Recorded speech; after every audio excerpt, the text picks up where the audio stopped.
Bismillahirrahmanirrahim. Assalamualaikum warahmatullahi wabarakatuh. Salam sehat, salam sejahtera buat kita semua. Perkenalkan diri saya Winda Maulinda, BDN MKep MM. Saya dosen kebidanan Universitas Sarimulya. Saya tim pengajar mata kuliah kehamilan dengan bobot 5 SKS, di mana 3,8 adalah teori, 0,78 praktikum, 0,42 simulasi. Mata kuliah ini memberikan kemampuan kepada mahasiswa untuk memberikan asuhan kebidanan pada ibu hamil, khususnya normal, yang didasari konsep-konsep, sikap, dan keterampilan, serta hasil evidence based dalam praktik antenatal yang menggunakan pendekatan manajemen kebidanan dengan pokok bahasan konsep terjadinya kehamilan, adaptasi, fisiologis, psikologi ibu hamil, faktor yang mempengaruhi ibu hamil, kebutuhan ibu hamil pada kunjungan awal dan kunjungan ulang.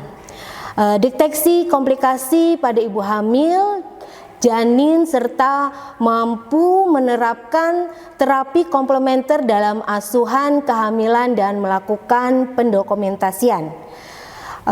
Perlu diketahui juga materi pembelajaran pada mata kuliah kehamilan ini memiliki 13 pokok bahasan ya.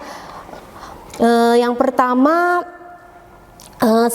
Konsep dasar asuhan kehamilan. 2. Perubahan anatomis dan adaptasi fisiologis pada ibu hamil di trimester 1, 2, dan 3. Kemudian 3 adalah perubahan dan adaptasi psikologis serta kebutuhan psikologis pada ibu hamil trimester 1 sampai dengan trimester 3. 4. Faktor-faktor yang mempengaruhi kehamilan. 5. Kebutuhan dasar ibu hamil. 6. Ketidaknyamanan yang terjadi pada ibu hamil. 7. Pemeriksaan kehamilan pada ibu hamil dan analisa data dari hasil pengkajian. 8. Screening resiko kesejahteraan janin. 9. Tanda bahaya dalam kehamilan dan deteksi dini komplikasi pada kehamilan. 10. Penanganan awal komplikasi dan kegawat daruratan dalam kehamilan. 11. Penyulit dan penyakit tropis dalam kehamilan. 12. Dokumentasi asuhan kehamilan. Dan 13 adalah terapi komplementer dalam kehamilan pada trimester 1 sampai dengan trimester 3. Di sini sistem pembelajaran pada mata kuliah kehamilan yaitu full offline, di mana mahasiswa belajar langsung di dalam kelas.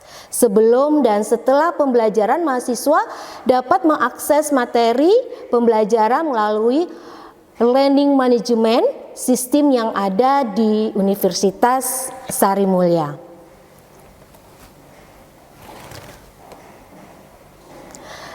Dengan tujuan agar mahasiswa bisa kembali membaca dan bisa kembali mempelajari apa yang sudah dipelajari di kelas. Metode pembelajaran pada mata kuliah kehamilan menggunakan pendekatan cooperative learning, kemudian seminar, small group diskusi, demonstrasi, dan juga simulasi, di mana interaksi antara dosen dan mahasiswa diwujudkan dengan forum diskusi pada proses pembelajaran. Adapun sistem penilaian pada mata kuliah kehamilan, baik teori maupun praktikum, memperhatikan beberapa aspek. Utama kita melihat dari aktivitas partisipasi dari penugasan dan juga tugas akhir semester. Aktivitas kita ambil dari keaktifan mahasiswa pada saat proses pembelajaran. Kemudian penugasan dalam bentuk portofolio dan yang akan dilakukan small group diskusi dan kemudian ujian akhir semester yaitu ujian tertulis ya. Ujian akhir semester itu yaitu ujian tertulis atau computer based test. Juga ujian OC biasanya kita menggunakan by kasus. Selanjutnya saya akan menampilkan cuplikan proses pembelajaran pada pertemuan minggu ke-10 mengenai teori kehamilan, khususnya terapi komplementer untuk mengatasi keluhan ringan dan komplikasi pada kehamilan.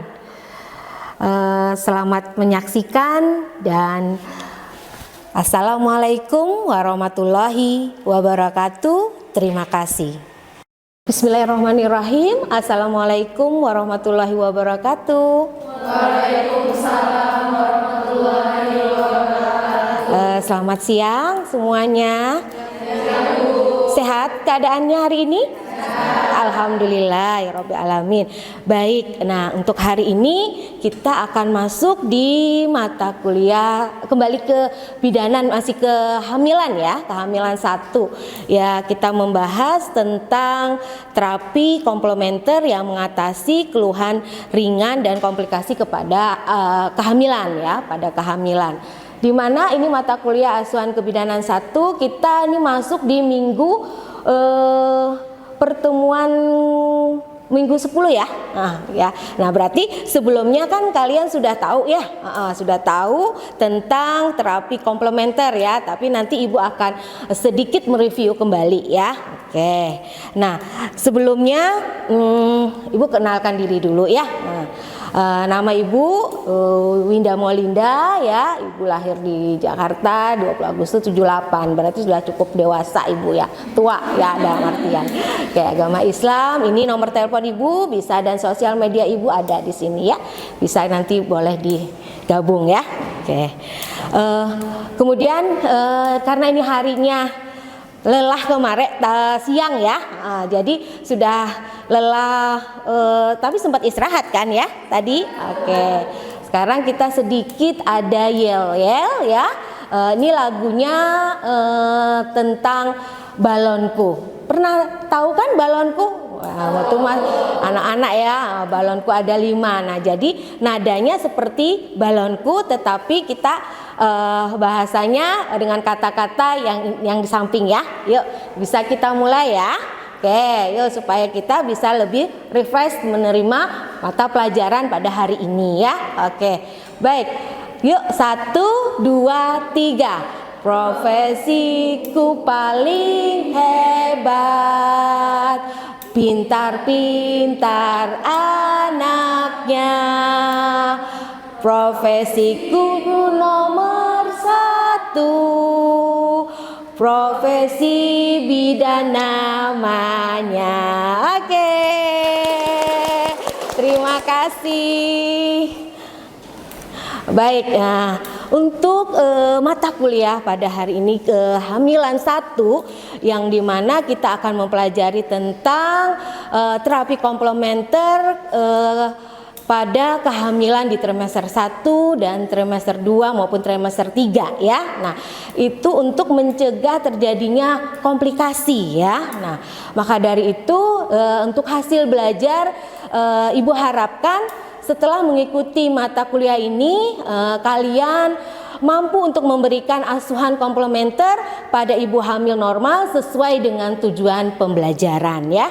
Oke, kemudian ada indikator juga untuk kalian di sini untuk hasil belajarnya. Dari indikatornya yaitu setelah mengikuti pembelajaran kalian harus mampu menerapkan terapi komplementer untuk ibu hamil di trimester 1, 2, dan 3. Kemudian mampu memilih jenis terapi komplementer sesuai dengan keluhan untuk mencegah terjadinya komplikasi pada kehamilan ya.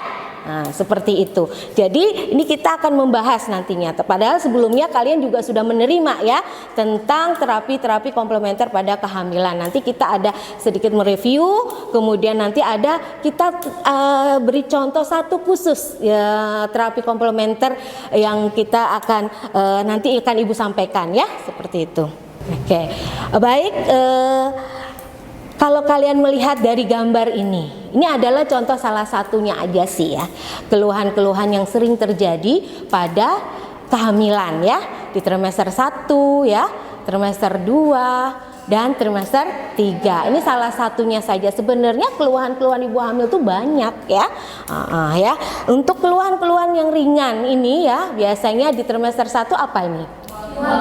Iya, mual muntah. Mungkin sebelumnya sudah disampaikan dengan dosen kalian ya tentang terapi untuk mengatasi mual muntah ya, seperti itu.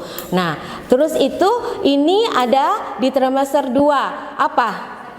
Sakit punggung. Iya, pegal ya, termasuk juga. Kalau ini apa? Iya, semester 3 ya. Trimester 3 ini sering kencing. Tapi sering kencing ini biasanya dipengaruhi dengan apa ya? Iya, salah satunya ya. Kemudian apa lagi? Iya, kemudian apa lagi? Bisa juga dengan penambahan berat badan ibunya ya. Oke ya, makanya kita harus kan belajar tentang TMT kan, perhitungan berat badan ya. Oke, ini komplikasinya yang akan terjadi, yang bisa terjadi pada kehamilan. Nah, makanya itu kita harus tahu dulu tentang terapi komplementer yang mana digunakan untuk kita bisa mencegah ini ya, mencegah dari komplikasi yang bahaya pada ibu hamil ya. Yang pertama kita coba, ini ada, iya, kemudian iya, previa plasenta itu apa ya?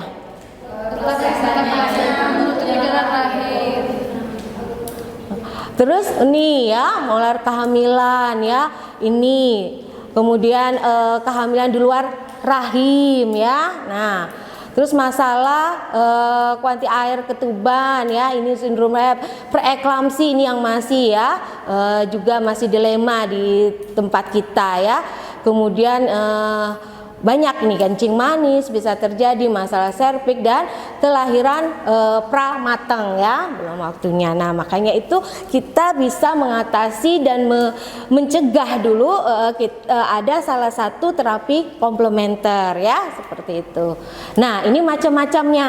Nah, ya, macam-macam terapi pada kehamilan, terapi komplementer pada kehamilan ya. Nah, kalau untuk intervensi tubuh dan pikiran ya, ini kita bisa pakai yang hipnoterapi, mediasi ya, penyembuhan spiritual, doa dan yoga ya. Nah, mungkin kalian juga sudah dapatkan sebelumnya ya. Kemudian sistem pelayanan pengobatan alternatifnya, acupressure ya. Terus tuh akupuntur ya, neuropati, hemopati ya, aromaterapi ya, dan lain-lainnya. Kemudian cara penyembuhan manual. Nah, ini ada nih ya, healing ya, tunai ya, ini macam-macam, di sini ada pijit dan urut ya. Kemudian di sini ada pengobatan yang farmakologi dan biologinya, jenisnya adalah jamu ya, untuk komplementernya herbal dan gurah ya. Nah, seperti itu. Nah, untuk diet dan nutrisi untuk mencegah dan pengobatan diet di sini ya. Nah, ada makronutrin ya. Ini di sini mikro ya, makro dan mikro ya. Kemudian cara lain juga ada diagnosa dan pengobatan, yaitu terapi ozon ya, hiperbarik dan ECP itu yang pakai ada saluran listrik itu ya. Nah, itu biasanya dilihat pakai itu dipasang ya. Nanti kita akan lihat ini ya semuanya, dan tapi nanti akan kita kasih satu dulu contoh tentang terapi komplementer ya, salah satunya. Oke. Nah, ini salah satu nih yang untuk bisa mengatasi terapi komplementer yang dapat mengatasi pada kehamilan trimester 1, trimester 2 dan trimester 3. Nah, kenapa di sini saya kasih yoga pada kehamilan ya? Itu contoh salah satunya dulu ya. Nah, karena di yoga ini adalah salah satu terapi komplementer ya, untuk bisa dilakukan di trimester 1, trimester 2 dan di trimester 3 ya. Karena apa? Untuk pertama yaitu bundanya, ibu hamilnya diajarkan untuk membiasakan bersikap ya sesuai dengan kebutuhan pribadi dan memperhatikan keselarahan tubuhnya ya. Nah, tahu kan, jadi dia memang memperdayakan tubuhnya ya. Nah, jadi nggak ada lagi yang namanya yang biasa ibu hamil itu dengan dia membawa perutnya besar lalu dia posisi tubuhnya ya tidak memberikan ini keselarahan dari tubuhnya. Jadi harus kita biasakan ibu hamil itu harus dengan posisi yang tegak. Makanya kita harus perdayakan tubuhnya dia untuk bergerak di yoga itu ya. Terus yang kedua juga prenatal gentle yoga ini meningkatkan kekuatan, keseimbangan otot ya, sikap, peningkatan aliran darah, perbaikan sirkulasi serta pengendalian nafas yang baik ya. Kemudian yoga juga membantu memastikan persalinan Anda mudah, halus dengan mengurangi ketegangan di sekitar leher rahim dan jalan lahir ya. Nah, dengan membuka panggul ya. Jadi kita harus mempelajari otot-otot panggulnya ibu ya. Nah, untuk yoga itu untuk supaya bisa bergerak ototnya ya. Nah, di situ. Nah, ini adalah salah satu terapi komplementer ya. Nah, jadi selain itu juga kelas yoga juga bertujuan untuk mengurangi berbagai keluhan ibu selama hamil. Bahkan yoga menjadi panduan ibu pada proses saat dia mau bersalin dan sikapnya bagaimana dia nantinya saat bersalin ya, seperti itu. Oke. Nah, ada juga beberapa jurnal atau artikel tentang komplementer ya, tentang terapi komplementer. Nah, ini salah satu jurnal di sini penelitian mengatakan tentang efek positif dari yoga kehamilan terhadap menghadapi kecemasan ya, depresi, stres yang dirasakan, cara kelahiran dan durasi persalinan. Nah, jadi ini sedini mungkin kita berikan kepada ibu hamil ya. Nah, jadi untuk mengatasi kecemasannya ya. Biasanya ibu hamil kan kalau dekat-dekat persalinan dia ini biasanya di trimester 3 dia sudah mulai nih ada nih ya. Kecemasan, depresi, stres itu pasti dia rasakan ya. Karena apa? Dia takut ya, kayak apa sih, apalagi anak pertama ya. Nah, biasa ibu hamil yang anak pertama itu kecemasannya luar biasa ya. Nah, itu salah satu keluhan-keluhan dari ibu hamil yang biasanya di trimester ketiga dia takut ya. Atau trimester 1 pun dia kadang-kadang juga cemas ya. Cemas dengan keadaan janinnya ya, bagaimana ya gitu. Kemudian ada juga nih artikel atau penelitian ya. Di sini penelitian ini secara seluruhnya ya, intervensi berbasis yoga prenatal dapat meningkatkan kesehatan mental pada ibu hamil. Jadi penelitian ini dia mengatakan bahwa yoga juga bisa mengatasi kesehatan mental. Nah, ini salah satu dari terapi komplementer ini, yaitu yoga ini sangat bermanfaat sekali ya untuk di trimester 1, trimester 2 dan trimester 3. Oke, ini ada artikel penelitian juga bahwa katanya efek dari yoga dan hipnoterapi. Nah, tadi di depan kan sudah kita ada kan macam-macam dari terapi komplementer tadi ya, ada yoga dan ada hipnoterapi ya kan. Nah, ini dipadukan, di mix ya. Jadi yoga ini bisa sejalan sama hipno. Jadi dia yoga dan juga di hipno. Nah, biasanya itu berbarengan dia. Jadi terapi komplementer yoga dan terapi komplementer hipno ya, bisa. Jadi ini jurnal ini mengatakan bahwa untuk mengatasi kualitas pada setiap trimester pada ibu hamil. Jadi penelitian ini memang dilakukan di Malang kalau nggak salah. Ini di Indonesia ya. Jadi dia mengatasi ya, bisa di tiap semester, jadi semester 1, semester 2 dan semester 3 ya, seperti itu. Oke, ini ada video ya. Nanti bisa kalian lihat ya.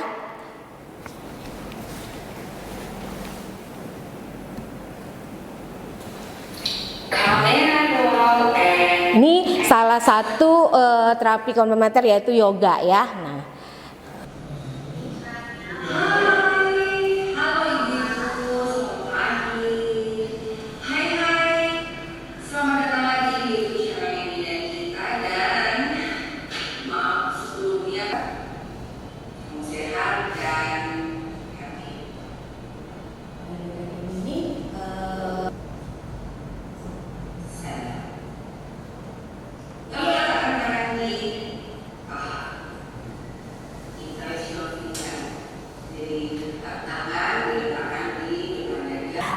baik, ada yang ditanyakan dari video ini? Oke, silakan. Izin bertanya Ibu, dari video itu kan gerakan yoga itu macam-macam. Siap. Nah, dari berbagai macam gerakan itu apakah beda-beda juga manfaatnya terhadap tubuh ibu hamil itu, Ibu? Iya, benar ya. Bagus ya pertanyaannya. Benar ya. Jadi ada gerakan-gerakan yoga itu dia bermanfaatnya berbeda-beda ya. Yang tadi kan di awal kita melihat semua ya. Bagaimana kita mengambil nafas. Nah, ya. Jadi untuk mengatur pernafasan, diafragma ya, supaya biasanya kan apalagi itu makanya yoga ini bisa dilakukan di trimester 1, trimester 2 dan semester 3. Nah, kalau untuk nafas itu ketiga-tiganya trimester ya. Karena apa? Kalau untuk mengatasi mual dan muntah kita juga bisa dengan nafas ya. Kemudian untuk yang ibu hamil yang sudah besar perutnya ya kan, biasanya ibunya suka sesak ya kan. Nah, jadi diafragmanya kita buka ya dengan melatih dia nafas. Nah, kemudian yang sakit punggung tadi, nah ada tadi gerakannya ya kan, yang dia nanti ibu akan kasih link ke kalian nanti. Bagus itu pertanyaannya. Nanti akan ibu kasih link nama-nama gerakan-gerakan yoga. Nah, di situ nanti kalian bisa pelajari di rumah. Nanti saat nanti kita praktikum praktek ya untuk latihan, atau nanti kita akan ada untuk pengabdian mungkin ya. Nanti kita akan menggunakan pengabdian ini untuk kepada masyarakat ya, untuk khususnya ibu-ibu hamil. Itu nanti kita bisa praktekkan ya, dan kalian juga harus bisa menerapkan ya, seperti itu ya. Nah, oke, terjawab ya. Jadi semua gerakan-gerakan ini sangat bermanfaat ya. Nah, memang dan manfaatnya masing-masing. Jadi kita harus tahu. Nah, makanya tadi kan di awal hasil belajar kalian, indikatornya kalian harus bisa memilih, bisa menerapkan, memilih terapi komplementer atau salah satu gerakan dari terapi komplementer yoga gitu ya, untuk sesuai dengan kebutuhan klien kita, sesuai dengan keluhannya ya. Jadi keluhannya ibunya sakitnya di mana yang sering ngeluh, terus kemudian ibunya susah tidur misalnya ya kan. Nah, kita atur dengan ibunya sakit di kakinya atau di bokongnya, bagian bokong. Nah, itu ada gerakannya ya. Nah, nanti kita akan bahas nanti setelah ini ya. Oke. Berarti kalian sudah benar-benar menyimak dari videonya ya. Oke, memang ya macam-macam dari hasil untuk gerakan-gerakan ini bermanfaat untuk masing-masing dan untuk mengatasi keluhan-keluhan ibunya. Oke. Sebelum kesimpulan, mungkin ada yang ingin ditanyakan lagi tentang contoh salah satu terapi komplementer yaitu yoga ya. Oke, silakan. Izin mau nanya Bu, kata Ibu kan itu bisa dilakukan pada saat trimester 1, 2, dan 3. Apakah ada waktu ideal, misalkan trimester 1 berapa kali, trimester 2 berapa kali, trimester 3 berapa kali, atau hanya pada saat ibu hamilnya merasakan keluhan aja? Oke, baik. Terima kasih. Bagus sekali pertanyaannya ya. Benar ya. Sebenarnya terapi komplementer ini adalah salah satu bisa untuk menjadi pencegahan. Nah, tadi kan untuk pencegahan kita supaya tidak terjadi komplikasi. Nah, jadi ya sebelum ada keluhan ya, sebelum keluhan itu terjadi pada diri tubuh ibu hamil, maka bisa kita lakukan ya. Jadi salah satu terapi komplementer yang merupakan pencegahan ini ya. Jadi namanya olahraga ya kan, dimana olahraga itu untuk kesehatan, kebugaran, dan untuk mencegah terjadi hal-hal yang tidak kita inginkan di masalah-masalah pada ibu hamil. Nah, saya kesimpulkan bahwa dengan memperdaya tubuh seorang ibu hamil dapat membuka peluang besar untuk menjalin persalinan secara normal dan minim trauma ya. Karena tujuan dari terapi komplementer yoga ini, kita berharap ibu hamil bisa melahirkan normal ya. Karena kodrat dari kita perempuan adalah melahirkan normal ya. Baik, saya rasa untuk mata kuliah hari ini tentang kehamilan dan pembelajaran kita pada hari tentang salah satu contoh terapi komplementer yaitu yoga ya, cukup sudah jelas ya. Tugasnya jangan lupa dipelajari yang tadi link yang saya beri, itu ada gerakan-gerakannya dan manfaat-manfaatnya. Jadi saya harapkan kalian bisa menerapkan ya, menerapkan itu. Oke. Baik, terima kasih. Ini saya sampaikan dari Imam Syafi'i, bila kau tak tahan lelahnya belajar ya, maka kau harus tahan menanggung perihnya kebodohan ya. Itu jadi kita harus terus belajar ya. Jadi belajar pun tidak mengenal umur, tidak mengenal usia ya. Terus update terus ilmu ya sepanjang masa. Oke, itu saja pesan dari saya. Terima kasih banyak. Akhir kata saya ucapkan assalamualaikum warahmatullahi wabarakatuh. Selamat siang.